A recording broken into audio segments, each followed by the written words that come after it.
প্রত্যেকটি সহকর্মী, আপনাদের অধীনস্থ আরো নেতা কর্মী সহকর্মী আছে। এই মিটিং শেষ হয়ে যাবে, আপনারা দয়া করে আপনাদের স্ব এলাকায় যাবেন।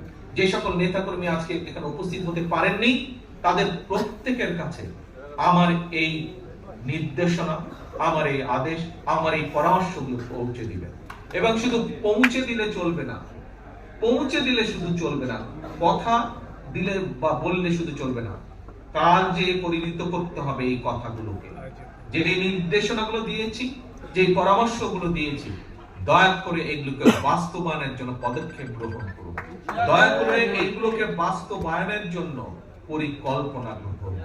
প্রিয় সহকর্মীবৃন্দ, আপনি যদি নিজেকে পরিবর্তন করতে পারেন, আমরা যদি ঐক্যবদ্ধ থাকতে পারি, আমরা যদি দলকে রক্ষা করতে পারি, বিশ্বাস করেন আপনি বাঁচবেন, আপনার পরিবার বাঁচবে। আপনি বাঁচা মানে আপনার পরিবার বাঁচা, মানে এই দল বাঁচা, এই দেশ বাঁচা।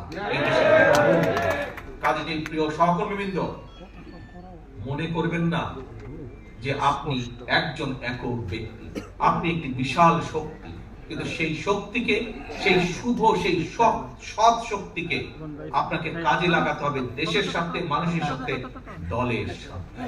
প্রিয় সহকর্মীবৃন্দ, আমি আশা করব, আমি প্রত্যাশা করব, আমি দৃঢ়ভাবে বিশ্বাস করতে চাই, আজকে আমার সকল এই প্রায় 12,000 আমার সহকর্মীর সামনে আমি যে কথাগুলো বলেছি, যে নির্দেশনাগুলো দিয়েছি, যে উপদেশটা দিয়েছি, এইগুলো আপনারা বাস্তবায়ন করবেন। যে সহযোগিতা আমি চেয়েছি আপনাদের কাছে, যে সাহায্য চেয়েছি আমার তৃণমূলের সহকর্মীদের কাছে, সেই সহযোগিতা এবং সেই সাহায্য আপনারা আমাকে করবেন। এই আস্থা নিয়ে, এই বিশ্বাস নিয়ে আমি আমার আজকের বক্তব্য শেষ করছি। আল্লাহ হাফেজ।